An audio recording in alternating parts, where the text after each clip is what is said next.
ನೋಡಿ, ಸಿ ಅಂತ ಬಂದಾಗ ಎರಡು ಸೌಂಡ್ ಬರುತ್ತೆ ಸಿಗೆ, ಜಿ ಅಂತ ಬಂದಾಗ ಜಿಗೆ ಎರಡು ಸೌಂಡ್ ಬರುತ್ತೆ. ಇದು ನೆನ್ಪಿಟ್ಕೋಬೇಕು. ನೀವು ಓದ್ಬೇಕಾದ್ರೆ ಹೇಗೆ ಓದಬೇಕು, ಓದ್ಬೇಕಾದ್ರೆ ಒಂದೊಂದು ಅಕ್ಷರ ನಾವು ಮಿನಿಮಮ್ ನೀವು 5 ಟೈಮ್ಸ್ ಓದಬೇಕು. ಬ ಬ ಬ ಬ ಬ ಕ. ಸಿ ಓದ್ಬೇಕಾದ್ರೆ ಎರಡು ತರ ಓದ್ಬೇಕು, ಖ ಸ ಖ ಸ ಖ ಸ ಖ ಸ ಡ ಡ ಡ ಡ ಡ A A A A A ಫ ಫ ಫ ಫ ಫ. ಜಿ ಓದ್ಬೇಕಾದ್ರೆ ಗ ಜ ಗ ಜ ಗ ಜ ತಾಳಬದ್ಧವಾಗಿ ಓದ್ಬೇಕು. ಈಗಲೂ ನೋಡಿ ಮಕ್ಕಳು ಹೇಗೆ ಓದ್ತಾರೆ, ನಿಮ್ಮ ಮನೆಯಲ್ಲಿ ಪ್ರಾಕ್ಟೀಸ್ ಮಾಡ್ಬೇಕಾದ್ರೆ ನಿಮ್ಗೆ ಮಕ್ಕಳಿದ್ರೆ ಅವ್ರಿಗೆ ಗೊತ್ತಾಗುತ್ತೆ. ಅಥವಾ ನಾವೇ ಶಾಲೆಯಲ್ಲಿ ನಾವು ಕಾಗುಣಿತ ಕಲ್ತಿರೋದು ವಿಧಾನ ನಮಗೆ ಗೊತ್ತು ಅಲ್ವಾ, ಬರ್ಬೋದು, ಸ್ವರಗಳು ಮಾತ್ರ ಬರ್ಬೋದು, ಬಟ್ ಕಾನ್ಸನೆಂಟ್ಸ್ ಅದೇ ಉಚ್ಚಾರಣೆಯಲ್ಲಿ ಬರಬೇಕು ಅಂತಿಲ್ಲ. ಈಗ ನಾವು ಫಾಲೋ ಮಾಡಬೇಕಾಗಿರೋ ರೂಲ್ಸ್ ಏನು ಅಂತ ಹೇಳಿದ್ರೆ, A B C D E F G H ಅಂತ ನಾವು ಏನು ಹೇಳಿದ್ವಿ ಅದು ಬೇಕು ನಮಗೆ. ಅದು ಸ್ಪೆಲ್ಲಿಂಗ್, ಅದು ಬರೀಲಿಕ್ಕೆ ಅನುಕೂಲ ಆಗ್ಬೋದು, ಆದರೆ ಓದ್ಲಿಕ್ಕೆ ನಮಗೆ ತುಂಬಾ ಅನುಕೂಲ ಆಗೋದು ಯಾವುದು, ಈ ಅಕ್ಷರಗಳನ್ನ ನಾವು ಅ ಬ ಕ ಡ ಎ ಫ ಗ ಜ ಹ ಈ ತರ ಇದನ್ನ ನಾವು ಪ್ರಾಕ್ಟೀಸ್ ಮಾಡಬೇಕು. ಓಕೆ, ಸೊ ಈ ಅಕ್ಷರ ಹೆಚ್ಚಿನ ಹ ಇ ಜ ಕ ಲ್ ಮ್ ನ್ ಆ ಪ ಕ್ವ ರ್ ಸ್ ಛ ಅ ವ ವ ಕ್ಸ್ ಯ ಝ್ ಈ ತರ ನಾವು ಪ್ರಾಕ್ಟೀಸ್ ಮಾಡಿದ್ರೆ ಮಾತ್ರ ನಮಗೆ ಅಕ್ಷರಗಳನ್ನು ಕೂಡಿಸಿ ಒಂದು ಪದ ಮಾಡಿ ಅದನ್ನ ಓದಲಿಕ್ಕೆ ಆಗೋದು. ಓಕೆ, ಹಾಯ್ ಫ್ರೆಂಡ್ಸ್, ಇದೊಂದು ವಿಶೇಷ ಸೂಚನೆ. ನಮ್ಮಲ್ಲಿ ಇದೀಗ ಆನ್ಲೈನ್ ಸ್ಪೋಕನ್ ಇಂಗ್ಲಿಷ್ ಕೋರ್ಸ್ನ ಹೊಸ ಬ್ಯಾಚ್ ಶುರುವಾಗಿದೆ. ನೀವು ಇನ್ಮೇಲೆ ಎಲ್ಲೂ ಹೊರಗಡೆ ಹೋಗಿ ಇಂಗ್ಲಿಷ್ ಕಲಿಯುವ ಅವಶ್ಯಕತೆ ಇಲ್ಲ. ಮನೆಯಲ್ಲೇ ಕೂತ್ಕೊಂಡು ಯಾವುದೇ ಟೆನ್ಷನ್ ಇಲ್ಲದೆ, ಏನು ಮುಗಿದಿರಲಿಲ್ಲದೆ ಇಂಗ್ಲಿಷ್ ಮಾತಾಡೋದನ್ನ ಕಲಿಯಬಹುದು. ಸ್ನೇಹಿತರೆ, ಸ್ಪೋಕನ್ ಇಂಗ್ಲಿಷ್ ಮಾತ್ರ ಅಲ್ಲ, ನಿಮಗೆ ಇಂಗ್ಲಿಷ್ನ ಓದಲಿಕ್ಕೆ ಬರಲಿಕ್ಕೆ ಬರಲ್ಲ ಅಂತ ಇಟ್ಕೊಳ್ಳಿ. ಈಗ ಇಂಗ್ಲಿಷಲ್ಲಿ ನಿಮಗೆ ಓದಲಿಕ್ಕೆ ಬರಲಿಕ್ಕೆ ಬರಲ್ಲ, ಬರೀ ನಿಮಗೆ ಎಬಿಸಿಡಿ ಮಾತ್ರ ಗೊತ್ತು, ಅಥವಾ ಎಬಿಸಿಡಿ ಗೊತ್ತಿಲ್ಲ ಅಂತ ಇಟ್ಕೊಳ್ಳಿ. ಸೊ ಎಬಿಸಿಡಿ ಗೊತ್ತಿಲ್ಲ ಅಂತ ಪರವಾಗಿಲ್ಲ, ನಾವು ನಿಮಗೆ ಇಂಗ್ಲಿಷ್ನ ಬೇಸಿಕ್ ಇಂದನೇ ಓದಲಿಕ್ಕೆ ಮತ್ತೆ ಬರಲಿಕ್ಕೆ ಸಹ ಹೇಳ್ಕೊಡ್ತೀವಿ. ಅದು ಅಲ್ಲದೆ ನೀವು ಒಂದು ವೇಳೆ ಕನ್ನಡ ಬರಲ್ಲ ಅಂತ ಇಟ್ಕೊಳ್ಳಿ, ಕನ್ನಡನೂ ಹೇಳ್ಕೊಟ್ಟು ಕನ್ನಡದಿಂದ ಇಂಗ್ಲಿಷ್ನ ಹೇಗೆ ಓದೋದು, ಕನ್ನಡನೂ ನಾವು ಹೇಳ್ಕೊಟ್ಟು ಅದರ ಮೂಲಕ ಇಂಗ್ಲಿಷ್ನ ಹೇಗೆ ಕಲಿಯೋದು ಅನ್ನೋದನ್ನ ನಾವು ಈ ಕೋರ್ಸಲ್ಲಿ ಇನ್ಕ್ಲೂಡ್ ಮಾಡಿದ್ದೀವಿ. ಸ್ನೇಹಿತರೆ, ಈ ಕೋರ್ಸನ್ನು ಚಿಕ್ಕ ಮಕ್ಕಳನ್ನು ಹೊರತುಪಡಿಸಿ ಬೇರೆ ಯಾರು ಬೇಕಾದ್ರೆ ಈ ಕೋರ್ಸ್ಗೆ ಜಾಯ್ನ್ ಆಗಬಹುದು. ನೀವು ಕೆಲಸ ಹೋಗೋರು ಇರ್ಬೋದು, ಮನೆಯಲ್ಲಿ ಇರ್ಬೋದು, ಅಥವಾ ನೀವು ಯಾವುದೋ ಒಂದು ಬಿಸ್ನೆಸ್ ಮಾಡ್ತಾ ಇರ್ಬೋದು. ಓಕೆ, ಸೊ ಯಾರು ಬೇಕಾದ್ರೂ ಈ ಕೋರ್ಸ್ನ ಜಾಯ್ನ್ ಆಗಬಹುದು. ಹಾಗಾದ್ರೆ ಸ್ನೇಹಿತರೆ, ತಡ ಯಾಕೆ, ಈ ಸ್ಪೋಕನ್ ಇಂಗ್ಲಿಷ್ ಕೋರ್ಸ್ ಮತ್ತು English basic reading and writing ಕೋರ್ಸ್ನ ಜಾಯ್ನ್ ಆಗಬೇಕು ಅಂತ ಆಸಕ್ತಿ ಇರೋರು ಈ ಕೂಡಲೇ ನಿಮ್ಮ ಫೋನ್ ತೆಗೆದುಕೊಳ್ಳಿ, ಹಾಗೂ ಇಲ್ಲಿ ಬರ್ತಿರುವಂತಹ ನಂಬರ್ಗೆ ಅಥವಾ ಕೆಳಗಡೆ ಬರ್ತಾ ಇರುವಂತಹ ನಂಬರ್ಗೆ ನೀವು ಕರೆ ಮಾಡತಕ್ಕದ್ದು, ಅಥವಾ ವಾಟ್ಸ್ಆ್ಯಪ್ನಲ್ಲಿ ಸಂಪರ್ಕಿಸಿ ನಿಮ್ಮ ಹೆಸರನ್ನು ರಿಜಿಸ್ಟರ್ ಮಾಡ್ಕೊಳ್ಳಿ. ನೋಡಿ, ಸಿ ಅಂತ ಬಂದಾಗ ಎರಡು ಸೌಂಡ್ ಬರುತ್ತೆ ಸಿಗೆ, ಜಿ ಅಂತ ಬಂದಾಗ ಜಿಗೆ ಎರಡು ಸೌಂಡ್ ಬರುತ್ತೆ. ಇದು ನೆನ್ಪಿಟ್ಕೋಬೇಕು. ನೀವು ಓದ್ಬೇಕಾದ್ರೆ ಹೇಗೆ ಓದಬೇಕು, ಓದ್ಬೇಕಾದ್ರೆ ಒಂದೊಂದು ಅಕ್ಷರ ನಾವು ಮಿನಿಮಮ್ ನೀವು 5 ಟೈಮ್ಸ್ ಓದಬೇಕು. ಬ ಬ ಬ ಬ ಬ ಕ. ಸಿ ಓದ್ಬೇಕಾದ್ರೆ ಎರಡು ತರ ಓದ್ಬೇಕು, ಖ ಸ ಖ ಸ ಖ ಸ ಖ ಸ ಡ ಡ ಡ ಡ ಡ A A A A A ಫ ಫ ಫ ಫ ಫ. ಜಿ ಓದ್ಬೇಕಾದ್ರೆ ಗ ಜ ಗ ಜ ಗ ಜ ತಾಳಬದ್ಧವಾಗಿ ಓದ್ಬೇಕು. ಈಗಲೂ ನೋಡಿ ಮಕ್ಕಳು ಹೇಗೆ ಓದ್ತಾರೆ, ನಿಮ್ಮ ಮನೆಯಲ್ಲಿ ಪ್ರಾಕ್ಟೀಸ್ ಮಾಡ್ಬೇಕಾದ್ರೆ ನಿಮ್ಗೆ ಮಕ್ಕಳಿದ್ರೆ ಅವ್ರಿಗೆ ಗೊತ್ತಾಗುತ್ತೆ. ಅಥವಾ ನಾವೇ ಶಾಲೆಯಲ್ಲಿ ನಾವು ಕಾಗುಣಿತ ಕಲ್ತಿರೋದು ವಿಧಾನ ನಮಗೆ ಗೊತ್ತು ಅಲ್ವಾ, ಹಾಗೆ ಇದನ್ನು ಹಾಗೆ ಓದ್ಬೇಕು ನೀವು. ಹ ಹ ಹ ಹ ಹ E E E E E ಜ ಜ ಜ ಜ ಜ ಕ ಕ ಕ ಕ ಕ ಲ ಲ. ಸೊ ತಾಳಬದ್ಧವಾಗಿ ಓದಿದಾಗ ಏನಾಗುತ್ತೆ, ನಮ್ಮ ಮೈಂಡು ಮ್ಯೂಸಿಕ್ಕಿಗೆ ಕರೆಕ್ಟಾಗಿ ರೆಸ್ಪಾಂಡ್ ಮಾಡುತ್ತೆ ಅಲ್ವಾ. ಸೊ ಅದು ನಮಗೆ ನೆನಪಲ್ಲಿ ಉಳಿಯುತ್ತೆ. ಅ ಇ ಈ. ಈಗ A B C D first ಕಲಿಬೇಕಾದ್ರೆ A B C D E F G ಆ ಒಂದು ರಾಗದಲ್ಲಿ ಕಲಿಸ್ತಿದ್ರು ಅಲ್ವಾ, H I J K L M N P ಆ ಥರ. ಸೊ ರಾಗವಾಗಿ ಕಲಿತಾಗ ನಮಗೆ ಅದು ಸೌಂಡ್ಸ್ ಮತ್ತೆ ಅಕ್ಷರಗಳು ಮೈಂಡಲ್ಲಿ ಕರೆಕ್ಟಾಗಿ ಕೂತ್ಕೊಳ್ಳುತ್ತೆ. ಸೊ ಈಗ ಬೇಸಿಕ್ ಲೆವೆಲಲ್ಲಿ ನೀವೆಲ್ಲರೂ ಚಿಕ್ಕವರಾಗಿರ್ಬೇಕು. ಈಗ ಎಲ್ ಕೆ ಜಿಲಿ ಕೂತ್ಕೊಂಡಿದ್ದೀರಿ ಅಂತ ಅನ್ಕೊಳ್ಳಿ, ಎಲ್ ಕೆ ಜಿನೂ ಅಲ್ಲ, ನರ್ಸರಿ ಅಂದರೆ ಪ್ರೀ ನರ್ಸರಿ ಅಂತೆಲ್ಲ ಬರುತ್ತಲ್ಲ, ಆ ಲೆವೆಲಲ್ಲಿ ಅವಾಗ ಇದನ್ನೆಲ್ಲ ಈಗ ಕೆಲವು ಸ್ಕೂಲ್ಸಲ್ಲಿ ಮಾತ್ರ ಈ ಥರ ಕಲಿಸ್ತಾರೆ. ಫೋನಿಕ್ಸ್ ಅಂತ ಕಲಿಸ್ತಾರೆ, ಎಲ್ಲ ಸ್ಕೂಲಲ್ಲಿ ಇಲ್ಲ. ನೀವು ಎಲ್ ಕೆ ಜಿಲಿ ಕೂತ್ಕೊಂಡು ನೀವು ಚಿಕ್ಕವರಾಗೇ ಇರ್ಬೇಕು. ಈಗ ಇಲ್ಲಿಂದ ಸ್ಟಾರ್ಟ್ ಆಗಬೇಕು. ಒಂದು ವಾರದಲ್ಲಿ ನೀವು ಚಿಕ್ಕವರಿಂದ ದಿಢೀರ ಅಂತ ನೀವು 5th ಸ್ಟ್ಯಾಂಡರ್ಡ್ಗೆ ಬಂದ್ಬಿಡ್ತೀರಾ, ಆ ಲೆವೆಲ್ಗೆ ಓದಕ್ಕೆ ಕಲ್ತು. ಸೊ ಫಸ್ಟಿಗೆ ನೀವು ಎಲ್ ಕೆ ಜಿಲೇ ಇದೀರಿ ಅಂತ ಅನ್ಕೊಂಡು ಈ ಸೌಂಡ್ಸ್ ಅನ್ನ ಹಾಗೆ ಪ್ರಾಕ್ಟೀಸ್ ಮಾಡಬೇಕು. ಎಲ್ ಕೆ ಜಿಲಿ ನೀವು ಹೆಂಗೆ ಪ್ರಾಕ್ಟೀಸ್ ಮಾಡ್ತಿದ್ರಿ, ಐ ಮೀನ್ ನೀವು 1ನೇ ಕ್ಲಾಸ್ 2ನೇ ಕ್ಲಾಸಲ್ಲಿ ಇರ್ಬೇಕು, ಹೆಂಗೆ ಪ್ರಾಕ್ಟೀಸ್ ಮಾಡ್ತಿದ್ರಿ ಹಾಗೆ ಮಾಡಬೇಕು. ಅವಾಗ ಏನಾಗುತ್ತೆ, ಸೌಂಡ್ಸ್ ಮತ್ತೆ ಅಕ್ಷರಗಳು ನಮ್ಮ ಕಣ್ಣಲ್ಲೇ ಇರುತ್ತೆ. ಅದು ಅಕ್ಷರಗಳು ಕರೆಕ್ಟಾಗಿ ನಾವು ಪ್ರೊನೌನ್ಸ್ ಮಾಡೋಕ್ಕೆ ನಮಗೆ ಈಸಿ ಆಗುತ್ತೆ. ಓಕೆ, ಪ್ರಾಕ್ಟಿಕಲ್ ವಿಷಯ ಒಂದು, ಇನ್ನೊಂದು ಸೈಕಲಾಜಿಕಲ್ ವಿಷಯ ಒಂದು. ಅಂದ್ರೆ ಪ್ರಾಯೋಗಿಕವಾಗಿರೋದೊಂದು, ಆಮೇಲೆ ಇನ್ನೊಂದು ಮಾನಸಿಕವಾಗಿ ನಾವು ಪ್ರಿಪೇರ್ ಆಗೋದು. ಪ್ರಾಯೋಗಿಕವಾಗಿ ನಾನು ಹೇಳ್ಕೊಡ್ತಾರೆ ಅಕ್ಷರಗಳು, ಇದು ಹಿಂಗೆ ಹೇಳಬೇಕು ಅಂತ. ಆದರೆ ಅದು ನಿಮ್ಮ ಮನಸ್ಸಿಗೆ ಹಿಡಿಸ್ಬೇಕು, ನಿಮ್ಮ ಬ್ರೈನಿಗೆ ಅದು ಸಪೋರ್ಟ್ ಆಗಬೇಕು ಅಂತ ಹೇಳಿದ್ರೆ ನೀವು ಇದನ್ನ ಅದಕ್ಕೆ ಒಂದು ವಿಧಾನ ಅಳವಡಿಸ್ಕೋಬೇಕು. ಹೇಗೆ ಅದನ್ನ ಹೇಳುವ ರೀತಿ. ನೀವು ಒಂದು ಅಕ್ಷರನ 10 ಸಲ ಬೇಕಾದ್ರೆ ಹೇಳಬೇಕಾದ್ರೆ ಸ್ವಲ್ಪ ತಾಳಬದ್ಧವಾಗಿ ರಾಗವಾಗಿ ಸುಮ್ಮನೆ ಹೇಳಿದಾಗ ಏನಾಗುತ್ತೆ, ನಮಗೆ ಎ ಬಿ ಸಿ ಡಿ ಎಲ್ಲ ಹಾಗೆ ತನಕ ಕಲ್ತಿರೋದು. ಹಾಗಾಗಿ ನಾನು ಹೇಳ್ತಾರೆ ಇದನ್ನು ಹಾಗೆ ಪ್ರಾಕ್ಟೀಸ್ ಮಾಡಿ. ಓಕೆ, ಸೊ ಇಲ್ಲಿ ಮೇನ್ ಆಗಿ ನೀವು ನೆನಪಿಟ್ಕೋಬೇಕಾಗಿರೋದು, ಅಕ್ಷರಗಳು 26 ಇದೆ, ಆದ್ರೆ ಉಚ್ಚಾರಣೆ ಸೌಂಡ್ಸ್ ನೀವು ಎಷ್ಟು ಸೌಂಡ್ ಮಾಡ್ತೀರಾ, ಇದೊಂದು ಎಕ್ಸ್ಟ್ರಾ ಸೌಂಡ್ ಬರುತ್ತೆ, ಇಲ್ಲೊಂದು ಎಕ್ಸ್ಟ್ರಾ ಸೌಂಡ್ ಬರುತ್ತೆ. ಉಚ್ಚಾರಣೆ ಅಂದ್ರೆ ಸೌಂಡ್ಸ್ 28 ಇದೆ, 28 ಸೌಂಡ್ಸ್ ಇದೆ. ಅರ್ಥ ಆಯ್ತಾ? ಈಗ ಆ ಆ ಬ ಇದೆಲ್ಲ ಒಂದೊಂದು ಸೌಂಡ್. ಈ ಒಂದೊಂದು ಸೌಂಡ್ಗೆ ನಾವೇನಂತೀವಿ ಗೊತ್ತಾ ಇಂಗ್ಲಿಷಲ್ಲಿ? ಈ ಸೌಂಡ್ ಅಂದ್ರೆ ಉಚ್ಚಾರಣೆ ಕನ್ನಡದಲ್ಲಿ ಹೇಗೆ ಹೇಳ್ಬೋದು? ಕನ್ನಡದಲ್ಲಿ ಇದನ್ನ ಹೇಳ್ಬೇಕಾದ್ರೆ ನೀವು ಹೆಂಗೆ ಹೇಳ್ತೀರಾ? ಇದು ಈ ಅಕ್ಷರ ನ ಅಕ್ಷರದ ಅರ್ಧ ಅಕ್ಷರ ಅಲ್ವಾ? ಇದು ಏನಿದು? ಇದು ಏನು ಅಂತ ಹೇಳಿದ್ರೆ ಹೆಂಗ್ ಹೇಳ್ತೀರಾ? ಅದು ಸರ್ ಅಕ್ಷರ ಅಂತ ಹೇಳ್ತೀರಾ. ಬರೆದ್ರೆ ಅಕ್ಷರ, ಹೇಳಿದ್ರೆ ನಾನು ಅಂತ ಹೇಳ್ತೀನಿ. ಅದೇನದು? ನ ಹೆಂಗಪ್ಪ ಆಗುತ್ತೆ? ನ, ಇದು ನ. ನಾನು ಹೇಳ್ತಾ ಇರೋದು, ನಾನು ಶಬ್ದ ಮಾಡ್ತಾ ಅರ್ಧಾಕ್ಷರ ಹೌದು. ಬಟ್ ಅಕ್ಷರ ಬರ್ದಾಗ ಅಕ್ಷರ ಅಷ್ಟೇ, ಬರವಣಿಗೆಯಲ್ಲಿ ಬಂದಾಗ ಅಕ್ಷರ, ಇದು ಅಕ್ಷರ. ಬಟ್ ನಾನು ಈಗ ಬರವಣಿಗೆ ಬಂದಿರೋದು ಆಮೇಲೆ ಲಿಪಿಯೆಲ್ಲ ಬಂದಿರೋದು. ನಾನು ಹೇಳ್ತಾ ಇದ್ದೀನಿ ಅಂತ ಹೇಳ್ತೀನಿ. ಈಗ ಈ ನಾನು ಏನದು ನಾನು ಮಾಡಿದ ಉಚ್ಚಾರಣೆ, ಸೌಂಡ್. ಸರ್ ನೀವು ಸೌಂಡ್ ಮಾಡಿದ್ರಿ, ಏನ್ ಸೌಂಡ್ ಮಾಡಿದ್ರಿ? ಅನ್ನೋ ಸೌಂಡ್ ಮಾಡಿದೆ. ಸೊ ಸೌಂಡ್ ಅಂತ ನಿಮಗೆ ಕೇಳಿಸಿರೋದೇನು? ಶಬ್ದ, ಸೌಂಡ್, ಉಚ್ಚಾರಣೆ. ನಾನು ಒಂದು ಅಕ್ಷರವನ್ನ ಉಚ್ಚಾರಣೆ ಮಾಡಿದೆ. ಅಕ್ಷರಕ್ಕಿಂತ ಮುಂಚೆ ಅಕ್ಷರ ಬಂದಿದ್ದು ಯಾವಾಗ?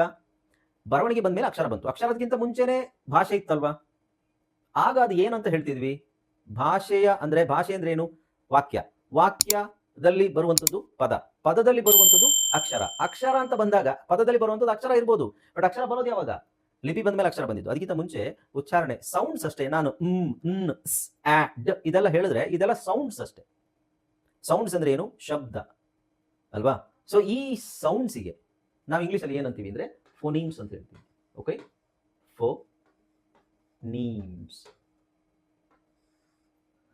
ಫೋನೀಮ್ಸ್ ಅಂತ ಹೇಳ್ತೀವಿ. ಸೊ ಕೆಲವು ಪದಗಳೆಲ್ಲ ನಿಮಗೆ ಗೊತ್ತಿರಬೇಕು. ಹೆಂಗ್ ಬೇಕಾದ್ರೂ ಬರಿಬಹುದು. ಫೋನೀಮ್, ನೀವು 0 ಬರಿತೀರಾ ಅಥವಾ ಈ ತರ ಬರೆದು ಈ ತರ ಬರೆದ್ರೆ ಏನಾಗುತ್ತೆ? ಫೋನೀಮ್ಸ್. ಫೋನೀಮ್ಸ್ ಅಂದ್ರೆ ಏನು? ಸೌಂಡ್ಸ್ ಅಷ್ಟೇ. ಉದಾಹರಣೆಗೆ ನಾನು ಫೋನೀಮ್ ಆ, ಬ, ಕ, ದ, ಬ, ಲ್, ಸ್. ಇದೇನಿದು? ಫೋನೀಮ್ಸ್. ಅದೇ ನಾನು ಬರೆದ್ರೆ ಅದು ಅಕ್ಷರ, ಲೆಟರ್. ಬರೆದ್ರೆ ಲೆಟರ್, ಅಕ್ಷರ. ಬೈದೇನೆ ಜಸ್ಟ್ ಹೇಳಿದ್ರೆ ಅದು ಫೋನೀಮ್ಸ್. ಅಂದ್ರೆ ಒಂದೊಂದು ಸಣ್ಣ ಸಣ್ಣ ಅಕ್ಷರಗಳು, ಸಣ್ಣ ಸಣ್ಣ ಸೌಂಡ್ಸ್, ಪದದಲ್ಲಿ ಬರುವಂತಹ ಸಣ್ಣ ಸೌಂಡ್ಸ್. ಅದಕ್ಕೆ ನಾವು ಬರೀ ಸೌಂಡ್ಸಿಗೆ ಮಾತ್ರ ಫೋನೀಮ್ಸ್ ಅಂತ ಹೇಳ್ತೀವಿ. ಅಕ್ಷರ ಇದೆಯಲ್ವಾ? ಈ ಅಕ್ಷರ ಏನಿದೆ ಇದಕ್ಕೆ ನಾವು ಗ್ರಾಫೀಮ್ಸ್ ಅಂತ ಹೇಳ್ತೀವಿ. ಗ್ರಾಫೀಮ್ಸ್. ಇವೆಲ್ಲ ನೆನ್ಪಿಟ್ಕೋಬೇಕಂತ ಕೇಳಿದ್ರೆ ಪರವಾಗಿಲ್ಲ, ಈಗ ತಲೆ ಕೆಡ್ಸ್ಕೋಬೇಡಿ. ಅದು ನಾನು ಪದೇ ಪದೇ ನಾನು ಹೇಳ್ತಾ ಇರ್ತೀನಿ. ಗ್ರಾಫೀಮ್ಸ್ ಅಂದ್ರೆ ಅಕ್ಷರಗಳು, ಲೆಟರ್. ಓಕೆ, ಅಂತ ಸೌಂಡ್ ಮಾಡಿದ್ರೆ ಫೋನೀಮ್. ಅದಕ್ಕೆ ಪದ ಹೇಳ್ತಾ ಇರೋದು. ಗ್ರಾಫೀಮ್ ಅಂದ್ರೆ ಅಕ್ಷರಗಳು. ಗ್ರಾಫೀಮ್ ಅಂದ್ರೆ ಏನಿಲ್ಲ, grapheme is equal to letter. Letter ಅಂದ್ರೆ ಅಕ್ಷರ, ಫೋನೀಮ್ ಅಂದ್ರೆ ಸೌಂಡ್ಸ್. ಇವೆರಡನ್ನು ಕಲಿತೀವಲ್ವಾ? ಫೋನೀಮ್ಸ್ ಮತ್ತೆ ಗ್ರಾಫೀಮ್ಸ್ ಕಲಿತೀವಲ್ವಾ? ಇದಕ್ಕೆ ನಾವು ಫಾನಿಕ್ಸ್ ಅಂತ ಹೇಳ್ತೀವಿ. ನಾವು ಮುಂಚೆ ಹೆಂಗ್ ಕಲಿತಿದ್ವಿ ಇಂಗ್ಲಿಷ್ ಅಲ್ಲಿ? A apple, B ball, APPLE apple, BALL ball. ಇದರಲ್ಲಿ ಫೋನಿಮ್ಸ್ ಗ್ರಾಫೀಮ್ಸ್ ಏನಿಲ್ಲ, ಇದೆ ಇಲ್ಲ ಅಂತಿಲ್ಲ. ಬಟ್ APPLE ಅದು ಸ್ಪೆಲ್ಲಿಂಗ್. ಅದನ್ನ ನಾವು ಫೋನೀಮ್ಸ್ ಅಂತ ಹೇಳಕ್ಕಾಗಲ್ಲ. ಫೋನೀಮ್ಸ್ ಯಾವುದು? Apple, this is phoneme. Phoneme, phoneme, phoneme, phoneme. ಅರ್ಥ ಆಗ್ತಿದ್ಯಾ? ಸೊ ನೀವು ನಿಧಾನಕ್ಕೆ ಅರ್ಥ ಮಾಡ್ಕೊಳ್ಳಿ ವಿಷಯಗಳನ್ನ, ಅವಸರ ಬೇಡ. ಯಾರು ತುಂಬಾ ತಲೆ ಕೆಡಿಸ್ಕೋಬೇಡಿ. ಯಾಕೆಂದ್ರೆ ಈ ಪದದಲ್ಲಿ ಕೆಲವು ಕಡೆ ನಿಮಗೆ ಇಲ್ಲೇ ನೋಡಿ, ಇಲ್ಲಿ ಯೋಚನೆ ಮಾಡ್ತೀರಾ, ಇದು ಇ ಇದೆ, ಇಲ್ಲಿ ಸಿ ಇದೆ. ಸಿ ನ ನೋಡಿದ್ರೆ ಇವರು ಕ ಅಂತ ಹೇಳಿದ್ದಾರೆ. ಅಲ್ಲಿ ಕ ಆಂಬುಲೆಂಕ್ ಅಂತ ಹೇಳ್ಬೇಕಾ, ಆಂಬುಲೆನ್ಸ್ ಅಂತ ಹೇಳ್ಬೇಕಾ? ಅದು ತಲೆ ಕೆಡಿಸ್ಕೊಳ್ಳೋದು. ಆಮೇಲೆ ಇಲ್ಲಿ OA ಇದೆ, ಇದನ್ನ ಹೆಂಗ್ ಕೂಡಿಸೋದು? ಫಸ್ಟಿಗೆ ಅದ್ರ ಬಗ್ಗೆ ತಲೆ ಬ ಆಟ್ ಅಂತ ಬರಲ್ಲ. ಅಕ್ಷರಗಳನ್ನ ಕೂಡಿಸೋ ವಿಧಾನ ಬೇರೆ, ಅದಕ್ಕೆ ಮೆಥಡ್ ಇದೆ. ಆ ಮೆಥಡ್ ಅಲ್ಲೇ ಫಾಲೋ ಮಾಡಬೇಕು. ಇಲ್ಲಿ ಇನ್ನೊಂದು ಹೇಳ್ತೀನಿ ನಾನು ಹೇಳಿದಲ್ಲ 70% ಮಾತ್ರ ವರ್ಕ್ ಆಗುತ್ತೆ ಅಂತ. ಈ ಫೋನಿಕ್ಸ್ ಮೆಥಡ್ 70% ಮಾತ್ರ ವರ್ಕ್ ಆಗುತ್ತೆ. ಹೇಗೆ? ಇಲ್ಲಿ ಇದನ್ನು ನಾವು ಈಗ ಬರೀನ ಬಿ, ಬ, ಓಕೆ, ಎ, ಆ, ಓಕೆ, ಎಲ್, ಲ್. ಸೊ ನಾನು ಫಸ್ಟ್ ಕ್ಲಾಸಲ್ಲಿ ಹೇಳಿದ್ರೆ ನಿಮಗೆ 2 ಅಕ್ಷರ ಬಂದ್ರೆ ಒಂದನ್ನ ಉಚ್ಚಾರಣೆ ಮಾಡೋ ಅವಶ್ಯಕತೆ ಇಲ್ಲ. ಸೊ ಹಾಗಾಗಿ ಒಂದು ಬಿಟ್ಬಿಡೋಣ, 2 ಒಂದೇ ತರ ಅಕ್ಷರ ಬಂದ್ರೆ. ಇವಾಗ ಇದನ್ನು ಓದ್ರೆ ಏನಾಗುತ್ತೆ? ಬ್ಯಾಲ್. ಆದ್ರೆ ನಾನು ಇದನ್ನು ಉಚ್ಚಾರಣೆ ಮಾಡಿದ್ದು ಹೇಗೆ? Ball, right? ಬಾಲ್. ಇದಕ್ಕೆ ಕಾರಣ ಇದೆ. ALL ಇಂಗ್ಲಿಷ್ ಅಲ್ಲಿ ನಾನು ಹೇಳಿದೆ 30% ಬೇರೆ ವಿಷಯಗಳಿದಾವೆ. 70% ಇಂಗ್ಲಿಷ್ ನೀವು ಒಂದೇ ವಾರದಲ್ಲಿ ಓದಬಹುದು, ಇನ್ನು 30% ಇಂಗ್ಲಿಷ್ ಕಲಿಯೋಕೆ ನಿಮಗೆ 6 ತಿಂಗಳು ಬೇಕಾಗುತ್ತೆ. ಓಕೆ, ಸೊ ಅದರಲ್ಲಿ ಒಂದು ಎಕ್ಸಾಂಪಲ್ ಹೇಳ್ತೀನಿ. ALL ಬಂದ್ರೆ, ಯಾವುದಾದ್ರೂ ಪದದಲ್ಲಿ ALL ಬಂದ್ರೆ ಅದನ್ನ ನಾವು ಆಲ್ ಅಂತ ಹೇಳಬೇಕು. ಆಲ್. ಉದಾಹರಣೆಗೆ ಕಾಲ್, ಇದನ್ನ ಕ್ಯಾಲ್ ಅಂತ ಹೇಳಲ್ಲ, ಕಾಲ್ ಅಂತ ಹೇಳ್ತೀವಿ. Call, mall, wall, ball. Okay, except SHALL ಬಂದಾಗ ಮಾತ್ರ ಇದನ್ನ ಶಾಲ್ ಅಂತ ಹೇಳ್ತೀವಿ. ಈ ತರದ ಕೆಲವು ವಿಷಯಗಳು ಡೀಟೇಲ್ ಆಗಿ ನಾವು ತಿಳ್ಕೋಬೇಕು. ಆಮೇಲೆ ಇಲ್ಲಿ BOAT ಬೋಟ್ ಅಂತಿದೆಯಲ್ವಾ, ಸೊ ನೀವು ಇಲ್ಲಿ ಓನ ಅಂತ ಹೇಳಿ ಅಂತ ಹೇಳಿದ್ರಿ. ಎಸ್, ಓ ಮುಂದೆ ಎ ಬಂದಾಗ ಇಟ್ ಈಸ್ ಆಲ್ವೇಸ್ ಅಂತ ಹೇಳಕ್ಕಾಗಲ್ಲ, ಎಕ್ಸೆಪ್ಷನ್ ಒಂದಷ್ಟು ವರ್ಡ್ ಇದೆ, ಅದು ಸ್ವಲ್ಪ ಚೇಂಜ್ ಆಗುತ್ತೆ. ಓ ಮುಂದೆ ಎ ಬಂದಾಗ ನಿಮಗೆ 99% ವರ್ಡ್ಸು ಎ ಸೈಲೆಂಟ್ ಆಗಿರುತ್ತೆ. ಓನ ಮಾತ್ರ ಹೇಳ್ತೀವಿ. ಓನ ಓ ಅಂತಾನೆ ಹೇಳಬೇಕು. ಬೋಟ್ ಅಂತ ಹೇಳ್ತೀವಿ. ಇಲ್ಲಿ ಎ ಇಲ್ಲ ಅಂತ ಇಟ್ಕೊಳ್ಳಿ, ಎ ಇಲ್ಲ, ಬರೀ BOT ಇದೆ. ಇದನ್ನ ಹೆಂಗ್ ಹೇಳ್ತೀವಿ ನಾವು? Bot, boat. ಇಲ್ಲಿ ಓ ಎ ಇರೋದ್ರಿಂದ ಅದನ್ನ ಓ ಅಂತ ಹೇಳ್ತೀವಿ. ಇಲ್ಲಿ ಎ ಇಲ್ಲ, ಅಂತ ಹೇಳ್ಬೇಕು. So bot, boat. ಅರ್ಥ ಆಗ್ತಿದೆಯಲ್ಲ?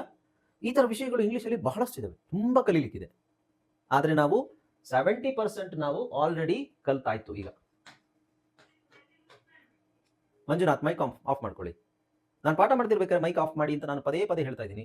ಆದ್ರೂ ಆಟೋಮೆಟಿಕ್ ಆಗಿ ಆನ್ ಆಗುತ್ತೆ. ಅದು ಹೆಂಗ್ ಆನ್ ಆಗುತ್ತೆ ಗೊತ್ತಿಲ್ಲ, ನಿಮ್ದು ಮಾತ್ರ ಆನ್ ಆಗುತ್ತದೆ. ಯಾಕೆ ನೋಡಿ, 70% ಆಲ್ರೆಡಿ ನೀವು ಕಲ್ತಾಯ್ತು. 70% ಇಂಗ್ಲಿಷ್ ನಾನು ನಿಮ್ಗೆ ಹೇಳ್ಕೊಟ್ಟಾಯ್ತು. ಇನ್ನು 30% ಅಲ್ಲಿ ಇರೋದು. 30% ಅಲ್ಲಿ ಇದೆಲ್ಲ ವಿಷಯಗಳು. ಇದು ನಾನು OAT, ALL, ಬಹಳ ವಿಷಯಗಳಿದ್ದಾವೆ, ಸಣ್ಣ ವಿಷಯಗಳಿದ್ದಾವೆ, ಬಹಳ ವಿಷಯಗಳಿದ್ದಾವೆ, ಇಂಟ್ರೆಸ್ಟಿಂಗ್ ಆಗಿರುತ್ತೆ. ಓಕೆ, ಇದೆಲ್ಲ ಮೊದಲೇ ಯಾರಿಗಾದ್ರೂ ಗೊತ್ತಿತ್ತಾ? ಯಾರಾದ್ರೂ ನನ್ನ ವಿಡಿಯೋಸ್ನ ಕಂಟಿನ್ಯೂಸ್ ನೋಡ್ತಾ ಇದ್ದವರಿಗೆ ಇದು ಗೊತ್ತಿರುತ್ತೆ. ಯಾರಾದ್ರೂ ತಿಳ್ಕೊಂಡಿದ್ರ ಇದನ್ನ?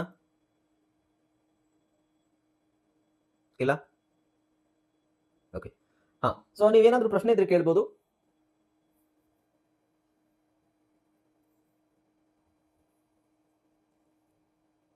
ಏನೂ ಇಲ್ವಾ? ಏನೂ ಇಲ್ಲ ಅಂದಾಗ ಎರಡು ತರ ಇರುತ್ತೆ ನೋಡಿ. ಒಂದು, ಏನು ಅರ್ಥ ಆಗಿರಲ್ಲ, ಏನೂ ಪ್ರಶ್ನೆ ಇರಲ್ಲ, ಏನು ಡೌಟ್ ಇರಲ್ಲ. ಇನ್ನೊಂದು, ಸಂಪೂರ್ಣವಾಗಿ ಅರ್ಥ ಆಗಿರುತ್ತೆ.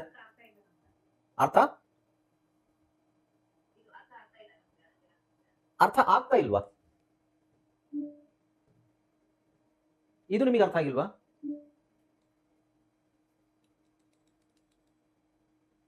ಅಲ್ಲ, ನಾನು ನಿಮಗೆ ಇದನ್ನ ತೋರಿಸಿದ್ನಲ್ವಾ ಇದರಲ್ಲಿ.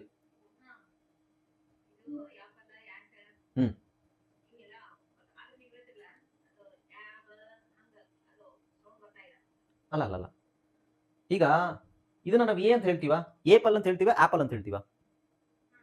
ಆಪಲ್. ಸೊ ಹಾಗಾದ್ರೆ ಎ ಅಕ್ಷರದ ಉಚ್ಚಾರಣೆ ಏನು? ಆ. ರೈಟ್? ಯಾ ಅಲ್ಲ, ಆಪಲ್. ಇದು ಫಸ್ಟ್ ಶುರುವಾಗೋದು, ಅಕ್ಷರದಲ್ಲಿ ಫಸ್ಟ್ ಶುರುವಾಗೋದೇನು? ಬ. ಓಕೆ, ಅಥವಾ ನಿಮಗೆ ಬಿ ಮತ್ತೆ ಕನ್ಫ್ಯೂಷನ್, ನೀವು ಲಾಸ್ಟ್ ಕ್ಲಾಸ್ ಅಟೆಂಡ್ ಆಗಿದ್ರೆ ನಿಮಗೆ ಗೊತ್ತಾಗಿರೋದು. ಈಗ ನಾನು ಇದನ್ನು ಹೇಳ್ತೀನಿ, CAB. ಇದನ್ನ ನಾವು ಹೇಳ್ಬೇಕಾದ್ರೆ ಆಕ್ಚುಲಿ CA ನಾವು ಸ್ಯಾ ಅಂತ ಹೇಳಲ್ಲ, ಕ್ಯಾ ಅಂತ ಹೇಳ್ತೀವಿ ಅಲ್ವಾ? ಇದರ ಉಚ್ಚಾರಣೆ ಏನು? ಕ್ಯಾಬ್. ಇದರ ಸ್ಪೆಲ್ಲಿಂಗ್ ಏನು? CAB. ಸೊ CAB ನ ಕನ್ನಡದಲ್ಲಿ ಕೂಡಿಸಿದ್ರೆ ಏನಾಗುತ್ತೆ? ಕನ್ನಡದಲ್ಲಿ ಕೂಡಿಸಿದ್ರೆ CAB ನೇ ಆಗುತ್ತೆ. ಆದ್ರೆ ಇಂಗ್ಲಿಷ್ ಅಲ್ಲಿ CAB ನ ಕೂಡಿಸಿದ್ರೆ, CAB ಕೂಡಿಸಿದ್ರೆ ಏನಾಗುತ್ತೆ? CA ಇಂಗ್ಲಿಷ್ ಅಲ್ಲಿ ಕ್ಯಾ, ಬಿ ಬ. ಇದರ ಅರ್ಥ ಏನು? ಬಿದು ಉಚ್ಚಾರಣೆ ಏನಾಯ್ತು ಅಲ್ಲಿಗೆ? ಬ ಅಂತ ತಾನೆ. ಬಿದು ಉಚ್ಚಾರಣೆ ಬ. ಸೊ ಬ, ಕ್ಯಾಬ್. ರೈಟ್? ಹಾಗೆ ಇಲ್ಲಿ ನೋಡಿ, ಸಿ ಅಥವಾ ಡಿ ನೋಡೋಣ. BAD ಅಂತ ನಾವು ಬರಿತೀವಿ. BAD. ಇದನ್ನ ಕನ್ನಡದಲ್ಲಿ ಬರೆದಾಗ BAD. ಈಗ ಇದನ್ನು ಕೂಡಿಸ್ರಿ. ನಾನು ಕನ್ನಡ ಅಕ್ಷರಗಳನ್ನ, ಇಂಗ್ಲಿಷ್ ಅಕ್ಷರಗಳನ್ನ ಕನ್ನಡದಲ್ಲಿ ಬರ್ತೀನಿ. ನೀವು ಇದನ್ನ ಕೂಡಿಸ್ರಿ. ಈಗ BAD ಓದಕ್ ಬರ್ದೇ ಇರೋರು ಏನಂತ ಓದ್ತಾರೆ? ಕನ್ನಡ ಮಾತ್ರ ಗೊತ್ತಿರೋರು ಏನಂತ ಓದ್ತಾರೆ? ಇದನ್ನ BAD ಸರ್ ಅಂತ ಹೇಳ್ತಾರೆ. ಅವಾಗ ನಾನು ಹೇಳ್ತೀನಿ, ಇಲ್ಲ, BAD ಬ್ಯಾಡ್ ಆಗುತ್ತೆ. ಬ್ಯಾಡ್. ಅದರ ಅರ್ಥ ಏನು? ಈ ಡಿ ಅಕ್ಷರದ ಉಚ್ಚಾರಣೆ ಡ ಅಂತ ತಾನೆ. ಸೊ ಈ ತರ ನೀವು ಅದನ್ನು ನೋಡಿದಾಗ ಎಲ್ಲಾ ಅಕ್ಷರಗಳು ಕೊನೆಗೆ ಬಂದಾಗ, ಮಧ್ಯದಲ್ಲಿ ಬಂದಾಗ, ಸ್ಟಾರ್ಟಿಂಗ್ ಅಲ್ಲಿ ಬಂದಾಗ ಅದಕ್ಕೆ ಅದರದೇ ಆದ ಉಚ್ಚಾರಣೆ ಇರುತ್ತೆ. ಎ ಅಂತ ಅಕ್ಷರ ಏನಿದೆ ಅದು ಯಾವಾಗ್ಲೂ ಎ ಅಂತ ಇರೋದಿಲ್ಲ. ಎ ಅಂತ 70% ಆ ಅಂತಾನೆ ಬರೋದು. 30% ಒಳಗೆ ನಿಮಗೆ ಎ ಅಂತ ಬರುತ್ತೆ, ಅ ಅಂತ ಬರುತ್ತೆ, ಆ ಅಂತ ಬರುತ್ತೆ, ಎ ಅಂತ ಬರುತ್ತೆ. ಓಕೆ, ಸೊ ಇಲ್ಲಿ ಬಿ ಆಯ್ತು. ಇನ್ನು ಉಳಿದಿರೋದು ನೋಡಿ, ಇಲ್ಲಿ ಸಿಂಪಲ್ ಆಗಿ ನೋಡಿ, ಎಗ್ ನೋಡೋಣ, ಬರೀ ವೊವೆಲ್ಸ್ ನೋಡೋಣ. ಈ ಅಕ್ಷರ ನಾವು ಇ ಅಂತಾನೆ ಉಚ್ಚಾರಣೆ ಮಾಡ್ತೀವಿ. ಇಲ್ಲಿ egg, egg, elephant, emblem. Okay, right, ಅರ್ಥ ಆಯ್ತಲ್ವಾ? ಆಮೇಲೆ ನಾನು ಇನ್ನೊಂದು ಹೇಳಬೇಕು ಅಂತಿದ್ದೆ, ಕಳೆದ ಕ್ಲಾಸಲ್ಲೇ ನಾನು ಹೇಳಬೇಕು ಅಂತಿದ್ದೆ. ನೀವು ಎಲ್ಲ first of all English course join ಆಗಿದ ತಕ್ಷಣ ಸ್ವಲ್ಪ ಎಲ್ರಿಗೂ ತಾಳ್ಮೆ ಇರಬೇಕು. ಇದನ್ನು ಫಸ್ಟ್ ಎಲ್ರಿಗೂ ಹೇಳ್ತಾ ಇದ್ದೀನಿ ನಾನು. 2 ಕ್ಲಾಸು 3 ಕ್ಲಾಸು 1 ವಾರ ಕ್ಲಾಸ್ ಅಟೆಂಡ್ ಮಾಡಿದ ತಕ್ಷಣ ಅಯ್ಯೋ ನನಗೆ ಬರ್ತಾ ಇಲ್ಲ. ತುಂಬಾ ಜನ 1 ವಾರ ಅಟೆಂಡ್ ಮಾಡಿದ ತಕ್ಷಣ ಸರ್ ಗೊತ್ತಾಗ್ತಾ ಇಲ್ಲ, ಅಯ್ಯೋ ನನಗೆ ಬರ್ತಾ ಇಲ್ಲ. ಒಂದು, ಆಮೇಲೆ ಕ್ಲಾಸ್ ಅಟೆಂಡ್ ಮಾಡೋದು, ಲೈವ್ ಕ್ಲಾಸ್ ಸಿಗುತ್ತೆ, ಇದು ರೆಕಾರ್ಡಿಂಗ್ ಕ್ಲಾಸ್ ಸಿಗುತ್ತಲ್ಲ, ನಾಳೆ ನೋಡ್ಕೊಂಡ್ರೆ ಆಯ್ತು. ತುಂಬಾ ಜನ ಲೈವ್ ಕ್ಲಾಸ್ ಅಟೆಂಡ್ ಮಾಡೋದೇ ಇಲ್ಲ. ಇವತ್ತೇ ನೋಡಿ ಎಷ್ಟು ಜನ ಅಟೆಂಡ್ ಆಗಿದ್ದೀರಾ ಅಂತ. ಗ್ರೂಪಲ್ಲಿ ಎಷ್ಟು ಜನ, ಗ್ರೂಪಲ್ಲಿ ಸಂಖ್ಯೆ ನೋಡಿ, ಅಟೆಂಡ್ ಆಗಿರೋರ ಸಂಖ್ಯೆ ನೋಡಿ. ಓಕೆ, ಸಮಸ್ಯೆ ಇರುತ್ತೆ. ಸೊ ಅಟೆಂಡ್ ಆಗಿರೋರ ಸಂಖ್ಯೆ ನೋಡಿ, ಎಷ್ಟು ಜನ, ಗ್ರೂಪಲ್ಲಿ ಎಷ್ಟು ಜನ ಇದ್ದಾರೆ ನೋಡಿ. ಇದು ಈಗ ಸ್ಟಾರ್ಟಿಂಗ್ ಅಲ್ಲಿ, ಇದು 2ನೇ ಸೆಕೆಂಡ್ ಪೀರಿಯಡ್ ಇದು. ಓಕೆ, ಹೋಗ್ತಾ ಹೋಗ್ತಾ ಹೋಗ್ತಾ ಅರ್ಧಕ್ಕರ್ಧ ಜನ ಆಗ್ಬಿಡ್ತಾರೆ. ಇದರ ಸಮಸ್ಯೆ ಏನು ಅಂತ ಹೇಳಿದ್ರೆ, ನೀವು ಪ್ರತಿಯೊಂದು ಕ್ಲಾಸ್ ಅನ್ನು ಅಟೆಂಡ್ ಮಾಡಿದ್ರೆ ಮಾತ್ರ, ಲೈವ್ ಅಲ್ಲಿ ಅಟೆಂಡ್ ಮಾಡಿದ್ರೆ ಮಾತ್ರ ನಿಮಗೆ ಅದೊಂದು ಕಂಟಿನ್ಯೂಟಿ ಇರುತ್ತೆ, ಕನ್ಸಿಸ್ಟೆನ್ಸಿ ಇರುತ್ತೆ. ಹೇಗೆ ಅಂತ ಹೇಳಿದ್ರೆ 6 ಮಂತ್ಸ್ ಅಂತ ಹೇಳಿದ್ರೆ 6 ಮಂತ್ಸ್ ನೀವು ಇಲ್ಲಿಂದ ಇಲ್ಲಿವರೆಗೆ ನಿಮ್ ಗೋಲ್ ಇಲ್ಲಿಗೆ ಬಂದಾಗ ನೀವು ಕಂಪ್ಲೀಟ್ ಆಗಿ ಫ್ಲೂಯೆಂಟ್ ಆಗ್ತೀರಾ. ಫ್ಲೂಯೆಂಟ್ 100% ಓದಕ್ಕೆ ಬರೆಯಕ್ಕೆ ನಿಮಗೆ ಬರುತ್ತೆ. ಆದ್ರೆ 1, 2, 3, 4, 5, 6 ಎಲ್ಲ ಏನ್ ಮಾಡ್ತಾರೆ ಅಂತ ಹೇಳಿದ್ರೆ, 1 ತಿಂಗಳಾಗಿದ ತಕ್ಷಣ 1 ತಿಂಗಳೆಲ್ಲ ಲೈವ್ ಕ್ಲಾಸ್ ಬಿಟ್ಬಿಡೋದು. 1 ತಿಂಗಳಲ್ಲಿ ಬಿಟ್ಟರೆ ನಿಮಗೆ ಎಷ್ಟು ಪರ್ಸೆಂಟ್ ಸಿಗುತ್ತೆ? ನೀವು 10% ಮಾತ್ರ ನೀವು ಪಡ್ಕೊಳ್ಳೋದು, 10% ಮಾತ್ರ ನಿಮಗೆ ಓದಕ್ಕೆ ಬರುತ್ತೆ. ಯಾಕೆಂದ್ರೆ 2nd ಮಂತ್ ಅಲ್ಲಿ ವಿಷಯ ಬೇರೆನೇ ಇರುತ್ತೆ, 3rd ಮಂತ್ ಅಲ್ಲಿ ಪಾಠ ಬೇರೆ ಇರುತ್ತೆ, 4th ಮಂತ್ ಅಲ್ಲಿ ಪಾಠ ಬೇರೆ ಇರುತ್ತೆ, 5th 6th ಮಂತ್ ಅಲ್ಲಿ ನಿಮಗೆ ದೊಡ್ಡ ದೊಡ್ಡ ಪದಗಳು, ನ್ಯೂಸ್ ಪೇಪರ್ ಅಲ್ಲಿ ಬರುವಂತಹ ಆರ್ಟಿಕಲ್, ನ್ಯೂಸ್ ಪೇಪರ್ ಹೆಂಗ್ ಓದಬೇಕು ಅಂತ ನಾನು ಹೇಳ್ಕೊಡ್ತೀನಿ.